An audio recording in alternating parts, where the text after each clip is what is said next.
you very much. I would like to just take the moment to introduce the next panel. Steve Sturr over here is coming in.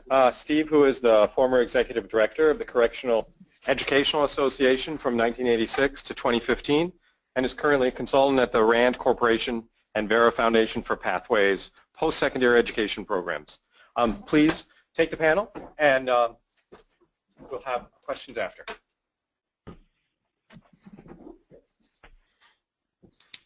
Can you hear me okay? Oop, that's why you can't hear me. It's not on. Can you hear me okay now? Okay. Be very careful. I almost tripped over the wire and almost fell in front of everybody. First of all, I'd like to thank everybody at AIR and at CES for this opportunity. I'm going to try to abbreviate my comments because we are bumping up against 2 o'clock. If I look a little tired, I'm sorry, but my youngest daughter had a baby last night and we got home about midnight. So, so we have 3 grandsons, so we're hoping for a girl one of these days. The other thing I want to say, I mean, I really want Stefan and Lois to spend some time talking, but first of all, I'm as old as dirt. I've been around in this business since the mid-'70s, early '70s, and before that I taught high school in Chicago and in Washington, D.C.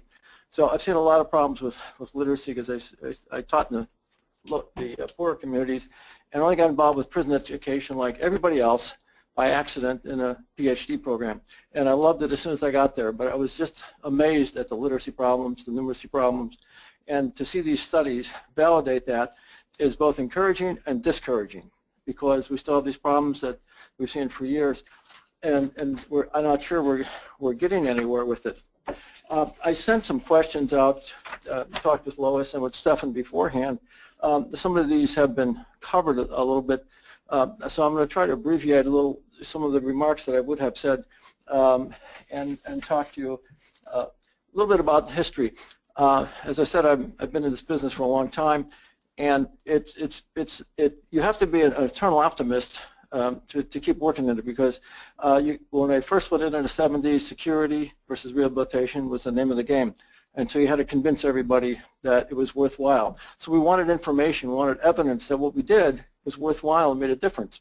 So we went through a period where, up into the '80s, where we started getting some money from Senator Specter and people like that to put on demonstration projects through the National Institute of Corrections, where I was fortunate to be loaned from Maryland, where I was a teacher trainer, to the federal government. And we started computers and we started looking at literacy programs. John Nally, thank you for the kudos, but you deserve them for all the great work you do in your state. John mentioned tutors, and this came up before with Erin and her talk about what she did.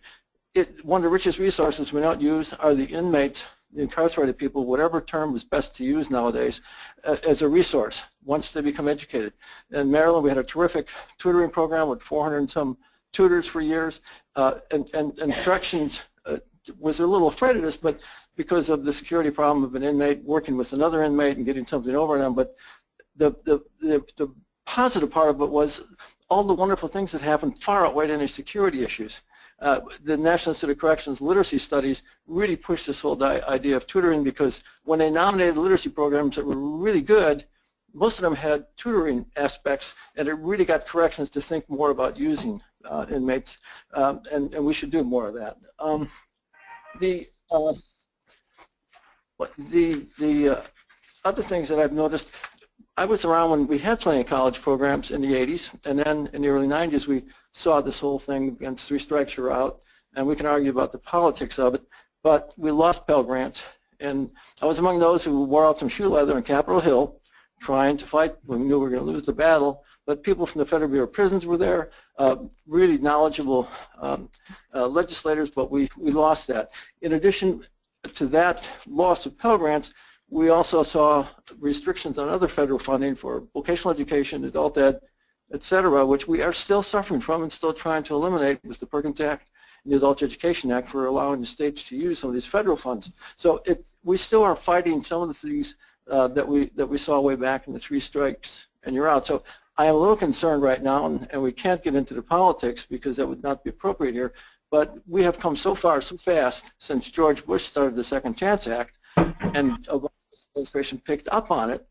what are we going to have? What's going to happen now? So the evidence-based stuff we see today, and the recidivism study kind of things that Lois can talk about are so important for us to push even more as we try to bring focus back on what we're doing here, because right now our country is kind of trying to figure out what the focus is, and so we need to be there very actively, and those of us who can go out there and advocate are going to be doing so. So I'm abbreviating some of my remarks so that we can get to Lois and to Stefan here. Fred brought up the idea of jails. The study focuses on prisons. There are 3,000 plus jails out there. John and I volunteer in Maryland, our home state, in Howard County, where there's just they have a tremendous number of things they can do for reentry, but they don't have the resources, they don't have the time, so we're helping out in various ways. If you look at the various jails around the state of Maryland, there's 24, 25 jails, city of Baltimore, many of them have no resources, and they're really working with volunteers and things. At Howard County, there's a part-time GED teacher, and then there's a few vocational programs that are not really full-time, and so we're building on that, bringing on outside tutors. So, you know, we really have to take a look at what's going on in jails. The populations are probably pretty similar to what's going on in the prison. So that data we should use to reinforce what we do there as well. Also the idea of technology. Fred brought it up, and John talked about it. We have such an opportunity with new technology. There are a bunch of companies putting out tablets where they can folks can take them back and study. We get the whole GED program on a tablet, a secure tablet. We have a device that I urge everybody to go look on the internet. This is a nonprofit organization. It's a third world kind of technology that's for reaching education out to the people who can't get there. Rachel Plus, R-A-C-H-E-L, CAPS Plus. Go take a look at that device and think about how you might be able to use it in the prison to create an internet environment that that's very secure. We're going to try it in Howard County. We're the first jail. I have one of my briefcases that the county bought and gave to me, and so the officers and I are playing with it. I mean, just a lot of stuff out there. So let's look at technology as well in this effort to improve correctional education. My voice is going, you know, we were talking a lot last night about babies, so I'm losing my voice here. I'd like first to introduce Lois, and her biography is in the handout, but I've known Lois for the last several years. She's a terrific researcher who's probably put the nail into the board to really make it solid that correctional education makes a difference, and you can take that to the bank. And so what exactly makes a difference, we don't know. That's still in the black box. But she's going to talk about that. She also is working on another project that I think really is going to help us round out what's going on here, because she's looking at what's happening to the resources in correctional facilities as a result of the recession in 2008. So with that, I'll turn it over to Lois and let her do her presentation. Are you all set, Lois? Yes, thank you, Steve. I appreciate it. And I greatly appreciate the opportunity to be part of this important launch of the PIAAC study. I think it's data that we've all been very much wanting to hear about and give us a better sense of where the needs of those that are incarcerated today in U.S. prisons. What I wanted to just start off with was just a quick kind of overview, a little overview of the RAND study that we did. That was really the first time in the Second Chance Act that there was a dedicated pot of funds that focused specifically on what do we know about the effectiveness of correctional education. So what RAND did was we did a detailed meta-analysis where we looked at studies that had been conducted on programs here in the United States over the past 30 years, and we used a meta-analytic technique to really try to get at strong estimates of what do we know about the effectiveness. And basically, here's what the study showed, is that we found that when we look at correctional education, we were thinking both individuals that are participating, for example, in adult basic ed, in high school equivalency or GED programs, in college or post-secondary education programs, or in career technical vocational programs. And what we found was that if individuals participated in any type of correctional education program, they had a 13 percentage point reduction in their risk of recidivating. That is a substantial reduction in the risk of recidivating. For those who, we also looked at the outcome of employment. So for those that participated in, again, correctional education programs, they had a 13 percentage point increase in their odds of obtaining employment upon release. And those odds went to 28% if you just focused on those that had participated in vocational or career technical education programs. When we did the study, this was right around the time when many correctional education programs, many state correctional education directors were telling us that they had just gone through major budget cuts as a result of the recession and were being asked by their both secretaries of corrections as well as legislatures to justify why should we invest in these programs. And so in addition to the meta-analysis, we did a very simple cost analysis. And basically what we did is we took that 13 percentage point reduction in the risk of recidivating, and we applied that to a hypothetical pool of 100 inmates. And what we estimated is that of that 100 inmates, of those that participate in correctional education programs compared to those that do not, you end up basically, when comparing the direct cost of correctional education and the direct cost of reincarceration, for every dollar you spend on these programs, you're saving about $5 in reincarceration costs. That's a substantial cost savings.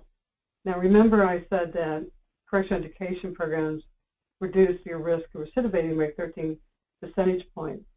To break even so that the cost of correctional education programs is comparable to the cost of reincarceration rate, you only need to reduce recidivism rates by 2 to 3 percentage points. But indeed, these programs, in fact, have a dramatic effect. They reduce them by 13 percentage points. And this is a conservative estimate because we only looked at the direct cost. We did not consider the indirect cost, so likely that estimate indeed would be higher.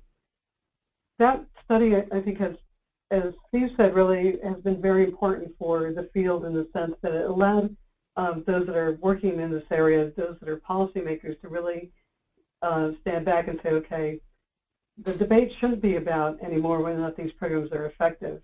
The debate really should be about how do we improve these programs, how do we make access to them more widely available.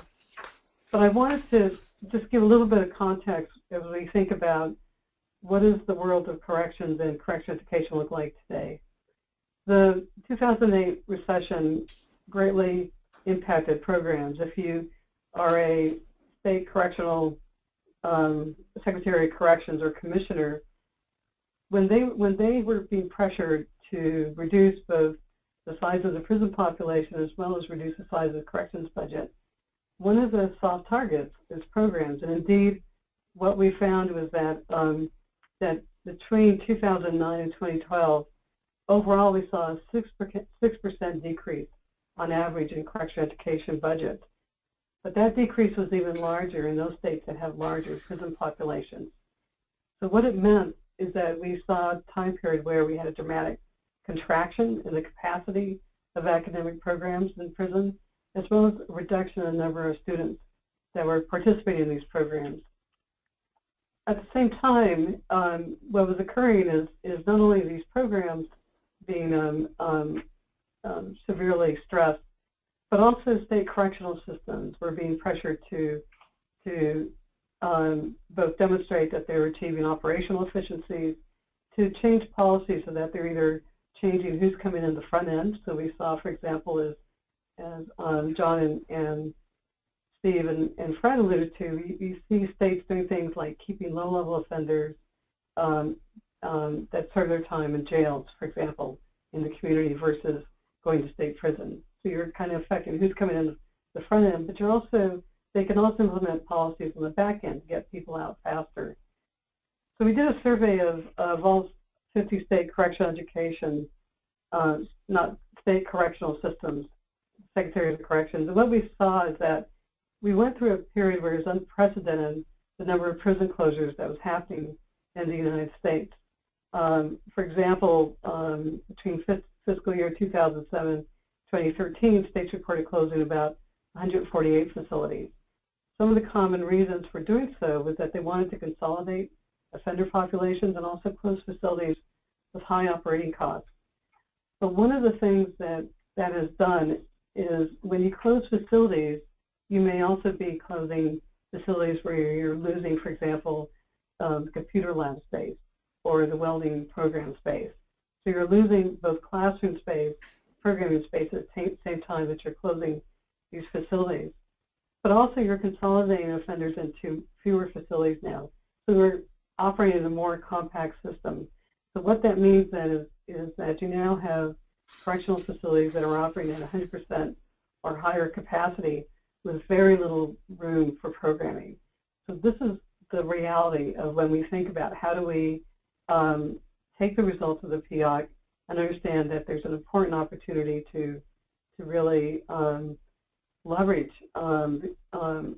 education for this population, and thinking about creatively how do we do it now in a more compact system where we're going to have to be thinking not only about in-person instruction, but as Steve alluded to, such things, and John, the opportunity, for example, to also leverage technology so that we try to maximize what educational opportunities we are providing to individuals.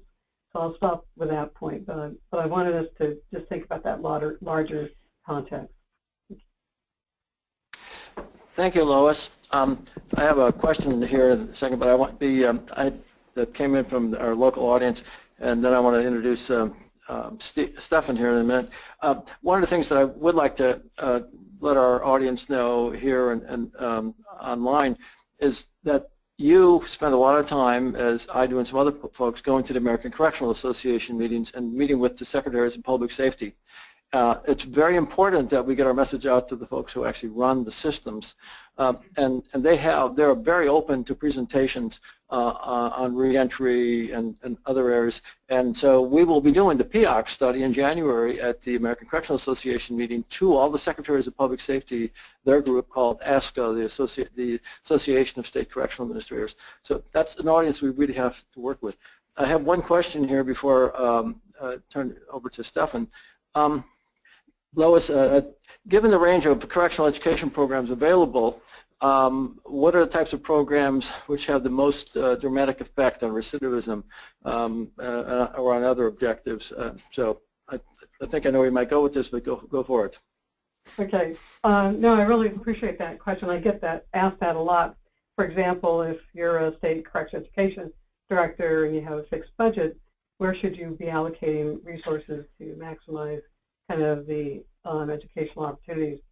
One of the limitations of the research that has been done to date is that the studies are not detailed enough to really allow us to parse out the distinct effects of the different types of education programs. So, for example, people ask me, are GED programs more effective in reducing recidivism than, say, a vocational training program or a college program?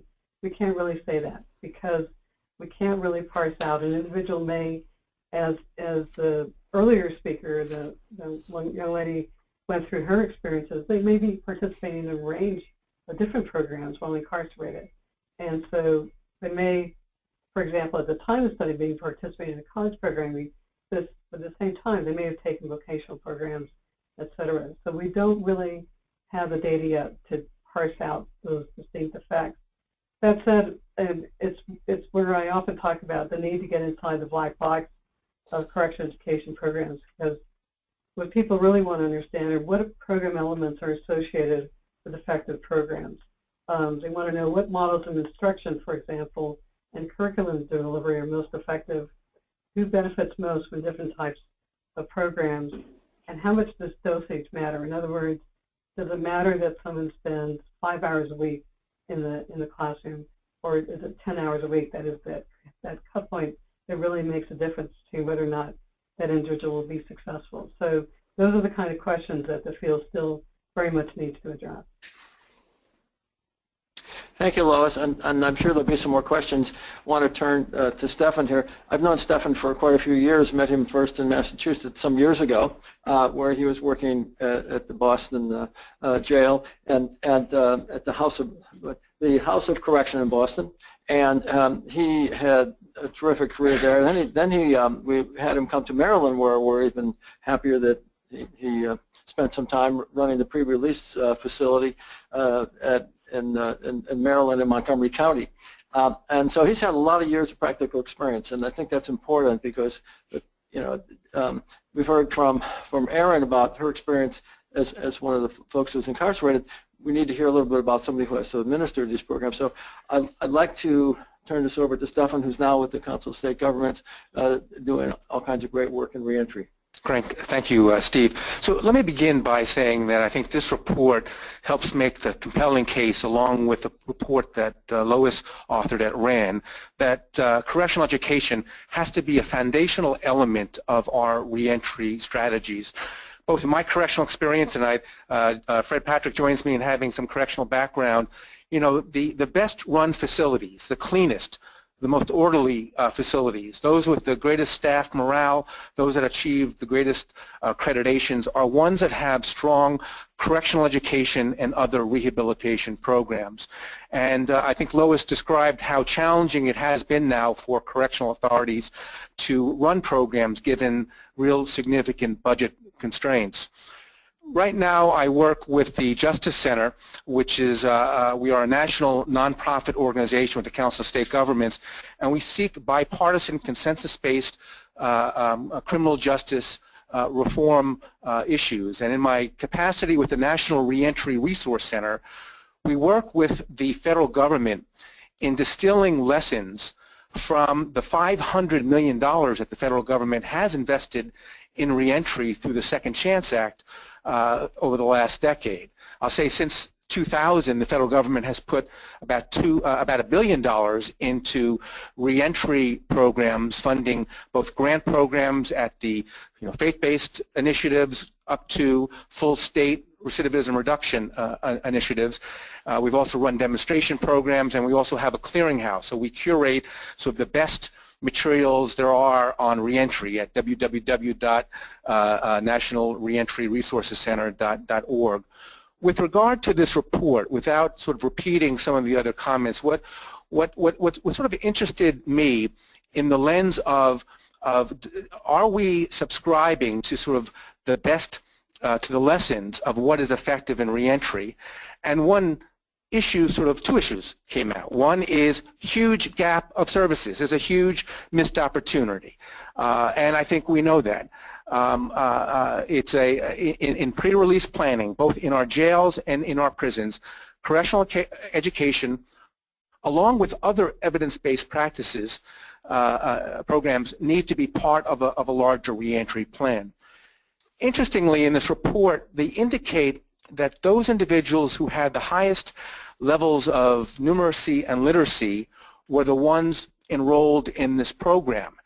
And for those of us in the field, that's a challenge, because what it means is that we are actually serving those who are most capable, most who have the ability to succeed without these services, and we are not assessing individuals early enough and targeting those that can most benefit from these services.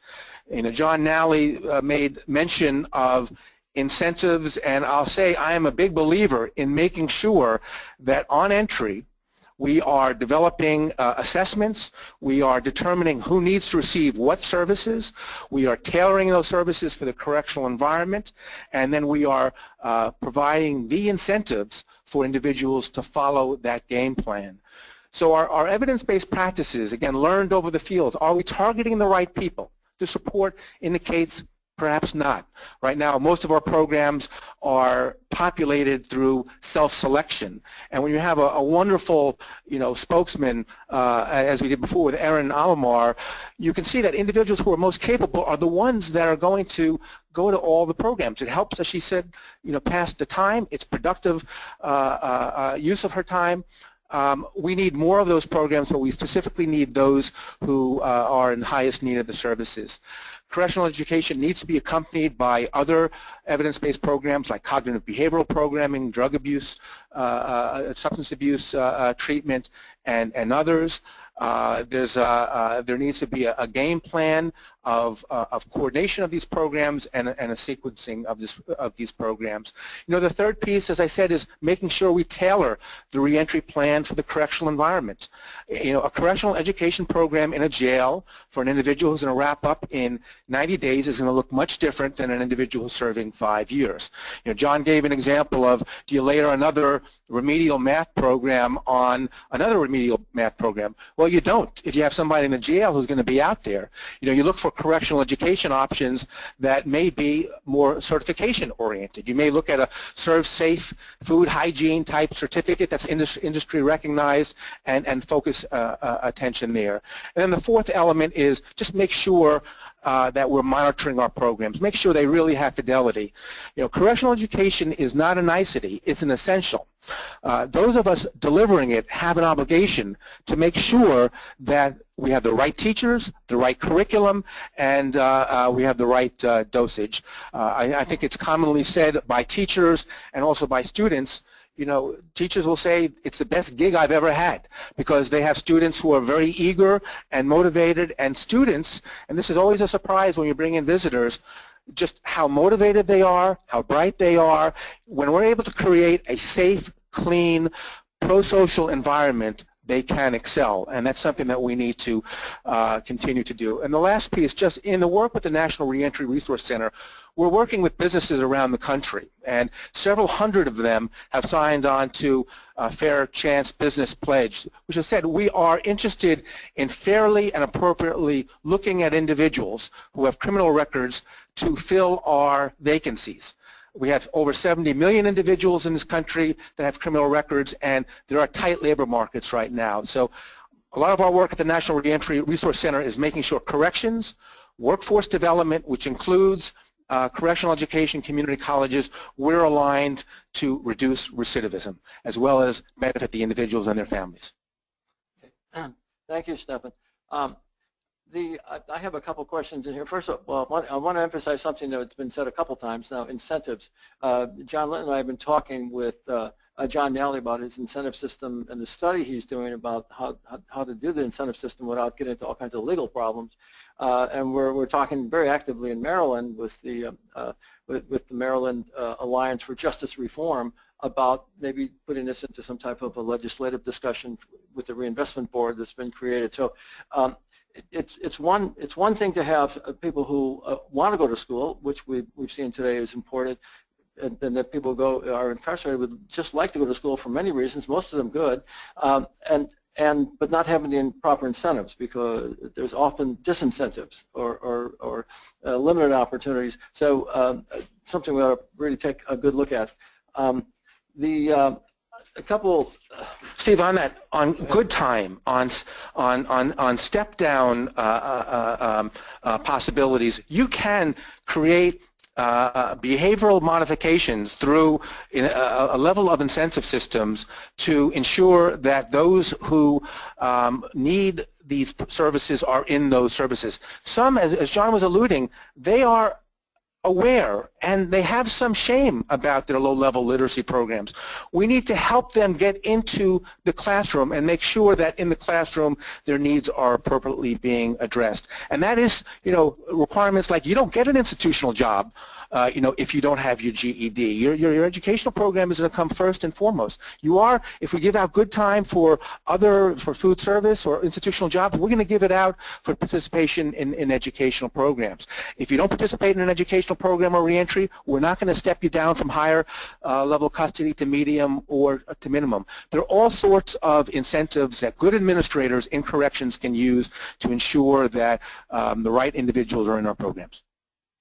One of the questions we didn't talk about, we've heard the debate over the years about cognitive programs, changing the way people think about themselves, and the study doesn't really, PIAAC study doesn't really get into that, but it's a debate within the field, and it's something that Stephan and I talked about yesterday.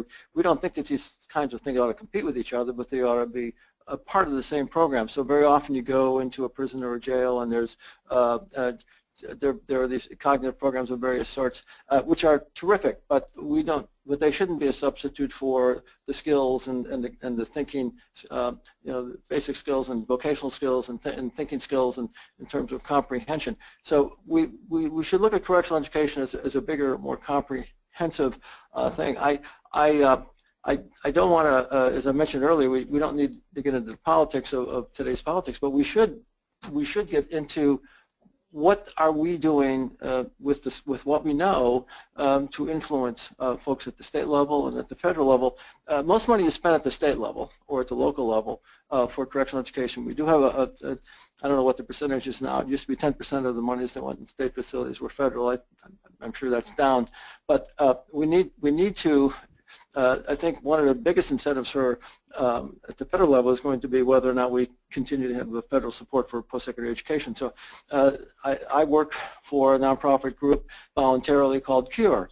It's a prison reform group, and we are, John Linton again is involved with this and other people, we are really talking about how to carefully talk to the congressmen and the senators who are there now in a very political way about the continuing support for the Pell program that was recently started, the Pell experimental program. That's going to be a very tricky issue because it's just fraught with explosions if you tell people, well, we want to increase post-secondary education programs, because the average person in the street says, you know, I got to pay for college and we're going to give. Well, there are ways to work at this in terms of the savings, in terms of returning people to the community who are less dangerous, investing in workers, et cetera. So we have to be very, very careful about that. So right now we're pulling back what we thought was going to be a very active Pell campaign to let's think about this first and how we're going about it. We're talking to those Republicans and Democrats who are very sympathetic and letting them kind of help us with the strategy. So you need to be out there advocating. I can say that because I'm not representing government, so I can stick my foot in something that I shouldn't, you know, but Steve, you know, can I say, I want to make sure our listeners understand, this has, as John said, this has been a bipartisan effort. The Second Chance Act was strongly supported by the Republicans and the Democrats. George Bush signed the Second Chance Act in 2008. Vice presidential elect candidate Pence indicated in one of the debates his support of the Second Chance Act. So it's important we have proceeded as a country and in our politics to support bipartisan evidence-based support for reentry programs that reduce recidivism and also strengthen our communities. I've been shown a sign about 60 seconds ago that we only have 60 seconds left, so I think I'm going to get cut here. But I'd like to thank everybody, and I think that Steve is going to come up and say so. Thank you all from our viewpoint as panelists. Thank you very much, John.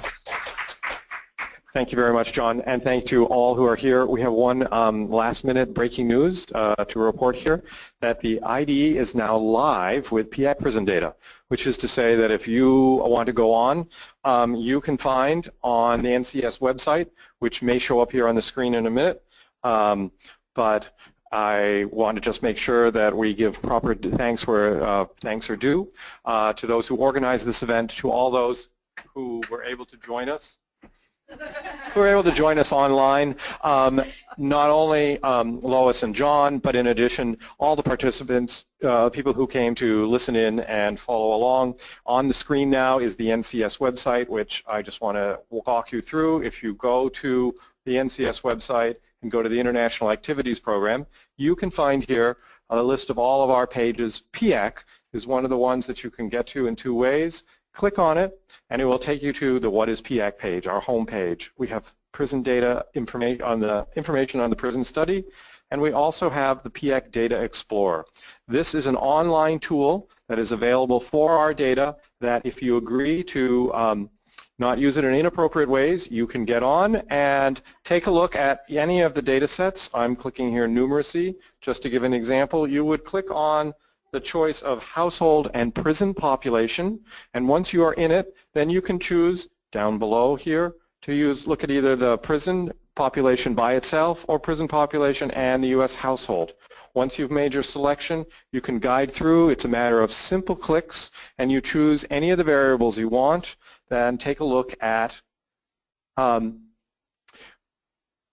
Break out the data however you like. You can go through it and explore with it. It's relatively easy, and it will spit out in a matter of a minute, sometimes 2 minutes, if it's a large data request you put in, and you will have the data outputted for you on the screen, and you can download it in Excel or HTML, pop it into a report if you want it in Word format, and it will provide you with crosstabs, and you can do even more sophisticated analysis if you want to explore and take a look at the different statistical options that are supported. We encourage everyone to take a look and begin exploring this data, and we are so grateful that you all could come and that you were able to share your time with us. Thank you, one and all.